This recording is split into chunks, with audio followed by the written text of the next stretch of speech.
Canada's housing affordability crisis could get a lot worse before it gets better. This is primarily because for many Canadians who locked in mortgages at low rates in the early stages of the pandemic, they will be soon up for renewal and renewing those loans at significantly higher rates. Now, some have said that the upcoming renewals could create a quote renewal apocalypse, where Canadian homeowners will be faced with significantly higher mortgage costs, despite the fact that they've already been paying down the principal on their home. Well, joining us now to discuss the looming mortgage renewal crisis is Ron Butler of Butler Mortgage. Ron, thank you very much for joining us on Forum Daily. Thanks for having me. For these renewals, can you walk us through what someone who got a fixed rate mortgage in 2019 will be looking at in 2024 when they have to renew? How much higher will their renewal rate be? Sure, they'll be higher. The average rate back then was about 3.39 to 3.69. So we're going to see people renewing in the high fours, 499, 514, 529, those kind of numbers. So currently, some of the offers going out are in the sixes, but if you shop, there's rates in the fives are readily available. And That's a big jump, though. That's a big jump. help maybe give us some perspective on what that means in terms of average costs for the average home. What does it look like on a monthly basis to jump from something in the threes to the high fours or low fives? Well, it's really dependent on amortization, like how long you've been making the payments. Hmm. Let's say this, it's going to be an increase of somewhere between 12 and 21%. Okay, so considerable. Oh, that's real. Yeah. And now let's also consider that for the previous 16, 18 years, almost everybody in Canada who got a renewal saw that it was less or Yeah. the same as the previous year. And from what we can see so far, how are Canadians coping with this renewal shock and higher mortgage costs? Well, they're coping remarkably well. We have some great examples with variable rate. So the entire variable rate mortgage book of the Bank of Nova Scotia and National Bank increased every time. The payments increased every single time that the Bank of Canada raised. Yeah. And those mortgage books are performing just as well, have just as low default rates, are doing just as well as everybody else's. So the indication would be that Canadians find a way to fight their way through these renewable shocks. That said, it's a big impact on the ability of people to spend, and it's Hmm. just going to get worse and worse as the years go by. Well, you said it's just going to get worse and worse. What are some of the tools the government can use to help ease the pain that Canadian homeowners may go through over the next 12, 18, 24 months? Number one is lower interest rates, which we're probably headed for. We're going to see lower interest rates over the course of the next year. Fixed rates are coming down right now. We expect to see variable rates come down starting in the summer. That will continue on into the following year. So lower rates is the number one assistance that the government can bring. Next is longer amortizations. The government has asked banks and other lenders to increase amortization if people can't afford the payments they've got. Let's say you've got 20-year amortization at renewal. The government would say that the bank should allow you to go to 30-year amortization. So there are some tools in place that would let people manage it better, but nothing is as good as the rates coming down.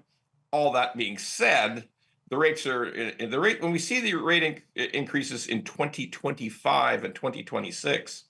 Some of those people started at 1.99, Yeah. 1.69. So there's no way to escape that pain. So I have a question for you on extending the amortization. Some have argued that that's kicking the can down the road and relying on rates to go down. And you can correct me if I'm wrong here, but when they renew at the end of that extension, it goes back to the original term, does it not? Well, if they are a renew, they can request. It normally would, yeah. If you've started 25 years, it's been 5 years, you should be down to 20-year amortization. You can request reamortization. It will seldom be turned down. But hey, you're right. You're kicking the can down the road about paying off your Mhm. mortgage. That's for sure. You're going to delay the point in time where you're going to have significant mortgage pay down. Now, all that being said, better to stay in your house than not. So there's that. That's a very good point. Many advocates have argued that part of the solution to housing affordability issues is just build more homes. Where do we stand right now regarding the shortage of homes in this country? And are we making progress on that front? Great question. It's getting worse. We're making no progress at all. It's deteriorating. Yeah. That's the truthful answer. No matter what you hear politicians tell you, there will be fewer housing starts in 2024 than they were in 2023, and in 2023 was fewer than 2022. So you can see the direction this is going. And why is that? Why is it going down? Is it just because it's more expensive now with higher debt servicing costs to build? Yeah, that's the key reason is an increase in mortgage rates. Let's look at it this way. Most new construction, most development is financed off prime rate. Prime rate went from, it basically went up 250%. So that's kind of unmanageable for most developers. But let's look at the other crucial things that have happened. Take Toronto, for instance. In 2021, John Tory, the then mayor of Toronto, increased development fees 49%. Now, Hmm. I don't know about you, but if you increase 40, me on any fee 49%, I got a problem. Okay. Yep. And that's what we're up against. Yeah, and of course, those always get passed down in some way, shape, or form into the final price that Canadians are paying. One of the other factors here in terms of housing starts is immigration.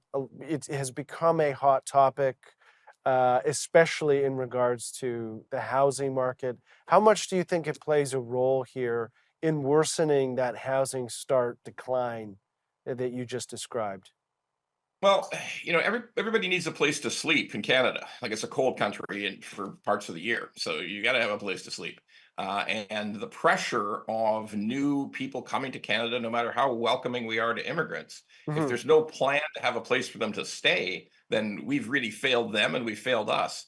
In terms of the pricing effect, it has the strange effect of allowing people to rent out, in some cases, for in the case of international students, some people rent out their basements, unfinished basements. Like they Yeah. just put up curtains with sheets and futons and have people sleep on the basement floor, share one washroom between 8 people and create income for people that way.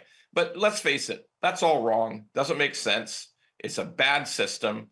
And it just leads to more distortion in housing. But I don't know of a great way out of this. If we build fewer homes in 2024, that's the opposite of what every politician has promised us. Yeah, and one of the big looming issues here that many on the pro housing side have argued for is zoning reform. Zoning reform at the local level. We've seen shifts in that somewhat for Toronto. We know that something similar in regards to zoning reform was passed in BC. Do you see that playing a significant factor in maybe righting the ship here on housing starts? Listen, it's all positive. If you want to create more units in one lot than exists today, that is a theoretic positive, no matter how you look at it. Now, the devil's in the details.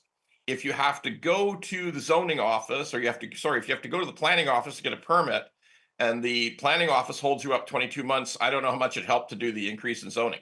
Like honestly, like Yeah. it's really the devil will be the difficulty will occur when we see how many people can actually get this done, how many house builders can actually get the permit to build a fourplex on a single family lot. Um, we don't know yet, and quite frankly, I'm not so sure we're going to see it happen quickly. Yeah, I guess the real question is does it become NIMBYism just under a different banner or a different process where the process to build these homes is still burdensome and slow and disincentivizes that switch. We have about 45 seconds here. Predictions are tough, but can you give us any type of prediction or forecast for where things are going to go in 2024? Sure, interest rates are going to come down, mortgage rates will come down. The activity in the housing market should increase just based on the fact that it was the lowest in 2 decades. So it's Yeah. going to be a little bit of pickup. House prices are a mystery because we don't know the effect of unemployment, of a possible recession in Canada. versus the fact that rates come down. Normally, if rates come down, we should have a pickup in housing prices, but it's just unknown based on the unsettled economic situation. Ron, thank you very much for your time today. Really appreciate it. Thanks again. Appreciate you having me.